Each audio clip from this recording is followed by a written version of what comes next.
আসসালামু আলাইকুম ভিউয়ার্স। শীতকাল মানেই চারিদিকে থাকে নানা রকমের পিঠাপুলির আয়োজন। এই শীতের পিঠার মধ্যে অন্যতম হচ্ছে ভাপা পিঠা। আর তাই বেঙ্গলি কিচেনের আজকের পর্বে আপনাদের সাথে একদম পারফেক্ট আর সহজ উপায়ে ভাপা পিঠার রেসিপিটা শেয়ার করব। আশা করি সবার এই রেসিপিটা ভালো লাগবে। চলুন তাহলে আর দেরি না করে পুরো প্রসেসটা আমরা দেখে নিই। এখানে আমি নিয়েছি 2 কাপ পরিমাণ চালের গুঁড়া। চালের গুঁড়াটা আপনারা ভেজা বা শুকনা দুইটাই ব্যবহার করতে পারবেন। দিয়ে দিচ্ছি 1 চা চামচ পরিমাণ লবণ। এখন এই লবণটা চালের গুঁড়ার সাথে খুব ভালোভাবে মিশিয়ে নিতে হবে। এবার এতে অল্প অল্প করে পানি অ্যাড করতে হবে, আর এই পানিটা চালের গুঁড়ার সাথে খুব ভালোভাবে হাত দিয়ে এভাবে কষলে মিশিয়ে নিতে হবে। পানিটা একবারে দেয়া যাবে না, আর এখানে কিন্তু আমি কোনো ডো বা কাই তৈরি করছি না, জাস্ট পানি দিয়ে চালের গুঁড়াটাকে একটু ভিজিয়ে নিচ্ছি। এভাবে কয়েকবার পানি মিশিয়ে নেওয়ার পর যখন দেখবেন এটা হাতের মুঠোয় নিলে দলা পাকিয়ে যায়, তখন বুঝবেন পানিটা মেশানো হয়ে গিয়েছে। এখন চালের গুঁড়াটাকে ছেঁকে নেওয়ার জন্য আমি এরকম একটা ছাঁকনি নিয়েছি। তবে আপনি চাইলে অন্য যে কোনো প্লাস্টিকের ছাঁকনি বা একটু বড় ছিদ্রযুক্ত ছাঁকনিও ব্যবহার করতে পারেন।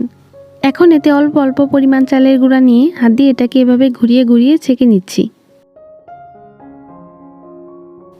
সবগুলো চালের গুঁড়ায় আমি ছেঁকে নিয়েছি, আর দেখুন এটা দেখতে এরকম দানা দানা সুজির মতো হয়েছে।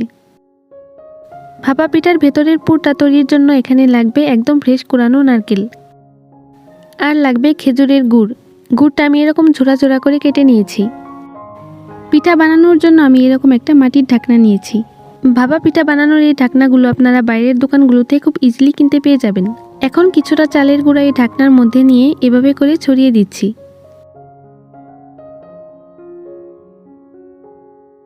এখন এর মাঝখানে কিছুটা নারকেল কুড়া এভাবে ছড়িয়ে দিয়ে দিব। এরপর এর উপর দিয়ে দিব খেজুরের গুড়। নারকেল কুড়া বা খেজুরের গুড়টা আপনি আপনার পছন্দ অনুযায়ী কম বেশি করে দিতে পারেন। এখন এর উপর দিয়ে আবারও চালের গুঁড়া দিয়ে দিব। চালের গুঁড়াটা আলতো হাতে এভাবে চেপে চেপে লাগিয়ে নিতে হবে। এবারে চারপাশ থেকে বাড়তি অংশটা একটা আঙ্গুলের সাহায্যে এভাবে ফেলে দিতে হবে। ভাপা পিঠা বানাতে হলে আমাদের আরও যেটা লাগবে সেটা হলো এরকম একটা নেট। এই নেটগুলো সাধারণত বিভিন্ন ফলের দোকানে খুব ইজিলি পেয়ে যাবেন, তবে আপনি চাইলে এর বদলে পাতলা সুতি কাপড়ও ব্যবহার করতে পারেন। এখন এই নেটটা পানিতে ভিজিয়ে নিতে হবে। তারপর এটা হাত দিয়ে এভাবে চেপে খুব ভালোভাবে এর পানিটা নিংড়ে ফেলে দিতে হবে। এখন এই ভেজা নিংড়ানো নেটটা এই পিঠার উপর দিয়ে দিব, আর হাত দিয়ে এভাবে নিচ থেকে কিছুটা মুড়িয়ে নিব।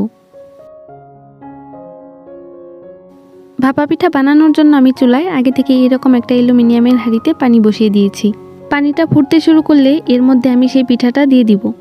এবার হাত দিয়ে এটাকে অল্প একটু ট্যাপ করে নিব, যাতে পিঠাটা ঢাকনার গায়ে লেগে না যায়। এবার এই নেটটা খুলে ঢাকনাটা সরিয়ে নিতে হবে। এখন এই নেট দিয়ে আবারও পিঠাটাকে মুড়িয়ে দিতে হবে। এখন একটা ঢাকনা দিয়ে 2 মিনিটের জন্য এটাকে ঢেকে দিব। ঠিক 2 মিনিট পরে আমি এর ঢাকনাটা খুলে দিচ্ছি, আর এই 2 মিনিটের মধ্যেই কিন্তু আমাদের পিঠাটা হয়ে গিয়েছে। এখন এটাকে আমি তুলে নিচ্ছি। পিঠাটা যেহেতু গরম, তাই এই কাজটা সাবধানে করতে হবে, না হলে হাতে গরম পানির ভাপ লাগতে পারে। এবার একটা প্লেটের মধ্যে আমি পিঠাটাকে নেট থেকে এভাবে ছাড়িয়ে নিচ্ছি। আর এই কাজটা অবশ্যই একটু তাড়াতাড়ি করতে হবে, কারণ পিঠাটা যদি একটু ঠান্ডা হয়ে যায় তাহলে এটা খুলতে গেলে পিঠা ভেঙে যেতে পারে। দেখুন পিঠাটা কতটা পারফেক্ট হয়েছে। এটা কিন্তু ভেঙে যায়নি বা এর গায়ে কোনো ফাটা দাগও পড়েনি। বোঝার সুবিধার্থে আমি আরও একটি পিঠা বানিয়ে দেখাচ্ছি।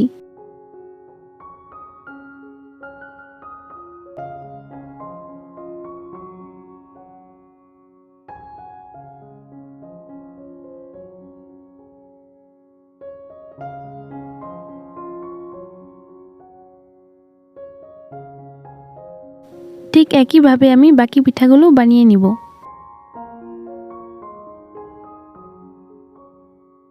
তৈরি হয়ে গেল খুব সহজেই একদম গরম গরম আর নরম তুলতুলে ভাপা পিঠা। দেখে নিশ্চয়ই বুঝতে পারছেন এটা কতটা পারফেক্ট হয়েছে। একটা পিঠা আমি আপনাদের সাথে একটু ভেঙে শেয়ার করছি। ভেতরে নারকেল আর গুড়ের পরিমাপটা একদম ঠিকঠাক হয়েছে, আর এটা দেখতে যতটা সুন্দর হয়েছে খেতে ঠিক ততটাই মজার। আশা করি আমার আজকের এই রেসিপিটি আপনাদের ভালো লেগেছে। যদি ভালো লেগে থাকে তাহলে আমার চ্যানেলটিকে সাবস্ক্রাইব করে পাশে থাকা বেল আইকনটিতে প্রেস করে দিবেন। আজকে তাহলে এখানেই বিদায় নিচ্ছি। সবাই অনেক ভালো থাকবেন। আল্লাহ হাফেজ।